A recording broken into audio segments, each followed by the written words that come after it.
AICC అధ్యక్షుడు ఖర్గే అధ్యక్షతన Congress working committee సమావేశం జరిగింది. ఈ సమావేశంలో తాజా రాజకీయ పరిణామాలతో పాటు పార్లమెంట్లో అనుసరించాల్సిన వ్యూహాలపై చర్చించారు. ఇటీవల ఎన్నికల ఫలితాలు, పార్టీ బలోపేతంపై కూడా డిస్కస్ చేశారు. ఈ సందర్భంగా కీలక వ్యాఖ్యలు చేశారు ఏఐసీసీ చీఫ్ మల్లికార్జున ఖర్గే. ఇటీవల జరిగిన 3 రాష్ట్రాల ఎన్నికల ఫలితాలు ఆశించిన స్థాయిలో లేవన్నారు. 4 రాష్ట్రాల్లో జరిగిన ఎన్నికల్లో 2 రాష్ట్రాల్లో బీజేపీ ప్రభుత్వాన్ని ఏర్పాటు చేసిందని గుర్తు చేశారు. ఈ ఫలితాలు మనకు ఒక సందేశమని అన్నారు ఖర్గే. ఎన్నికల ఫలితాల నుంచి తక్షణమే పాఠాలు నేర్చుకుని లోపాలు సరిచేసుకోవాలని సూచించారు.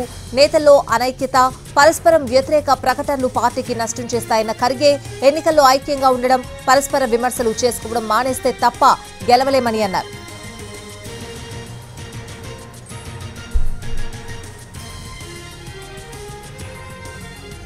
ఏఐసీసీ అధ్యక్షుడు ఖర్గే అధ్యక్షతన కాంగ్రెస్ వర్కింగ్ కమిటీ సమావేశం జరిగింది. సమావేశానికి సంబంధించిన పూర్తి అప్డేట్స్ అడిగి తెలుసుకుందాం. ఢిల్లీ నుంచి మా ప్రతినిధి ప్రసాద్ లైవ్ లో సిద్ధంగా ఉన్నారు. ప్రసాద్,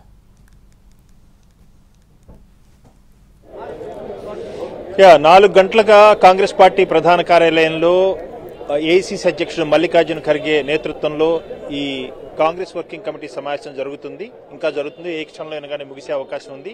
ప్రధానంగా ఈ కీలక సమావేశానికి అత్యంత ప్రాధాన్యత ఉంది. ఎన్నికల్లో కాంగ్రెస్ పార్టీ వరుస ఓటములు చూడటం, అదేవిధంగా లోక్సభ ఎన్నికల్లో పెద్ద ఎత్తున ఫలితాలు సాధించినప్పటికీ కూడా అదే స్థాయిలో రాష్ట్రాల అసెంబ్లీ జరిగినటువంటి ఎన్నికల్లో ఏమాత్రం కూడా ఫలితాలు సాధించకపోవడంతో ఆత్మవిమర్శ, ఆవేదన, అదేవిధంగా అంతర్మథనం, దాంతోపాటు కొంత ఆలోచింప రీతిలో, ప్రేరణ కలిగించే రీతిలో మల్లికార్జున ఖర్గే ప్రసంగం కొనసాగింది. ప్రారంభ ఉపన్యాసం.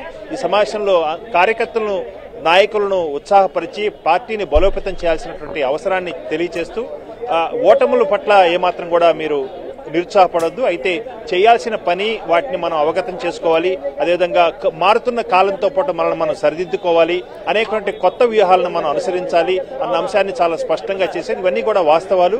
సామాన్య కార్యకర్తలు ఉన్నటువంటి అభిప్రాయాలనే మల్లికార్జున ఖర్గే తన ప్రసంగంలో చెప్పారు. ఈ అంశాలన్నీ కూడా దృష్టిలో పెట్టుకుని మనం అనేకమైనటువంటి ఎన్నికల్లో మనం సమాయత్తం కావాలి, అప్పుడే మనం ఫలితాలు సాధిస్తాం అన్న అంశాన్ని కూడా చెప్పారు. అయితే ఈ సందర్భంగా ఒక చాలా తీవ్రమైనటువంటి వ్యాఖ్యను కూడా చేయడం జరిగింది.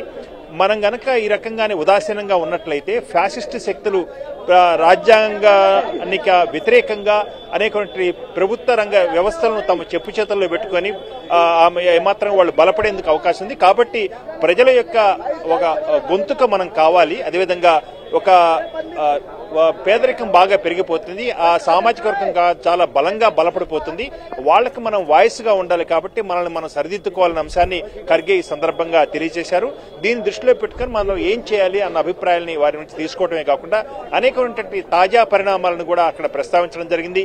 అదాని వ్యవహారం, అదేవిధంగా కులగణన, దాంతోపాటు ఇతరత్ర అనేకటువంటి సామాజిక సమస్యలు, మణిపూర్ లాంటి రాష్ట్రాల్లో జరుగుతున్నటువంటి అరాచకమైనటువంటి ఒక విశృంఖలైనటువంటి హింసాత్మకమైన సంఘటనలు, వీటన్నిటినీ కూడా దృష్టిలో ప్రస్తావించడంతో పాటు నాయకుల నుంచి అభిప్రాయాలు తెలుసుకొని ఏ రకంగా కాంగ్రెస్ పార్టీని బలోపేతం చేయాలి మనం కూడా ఆలోచించాలన్న అంశాన్ని చాలా అంతర్మథనంతో కూడినటువంటి ఈ సమావేశంలో ఖర్గే చాలా స్పష్టంగా చెప్పడం జరిగింది.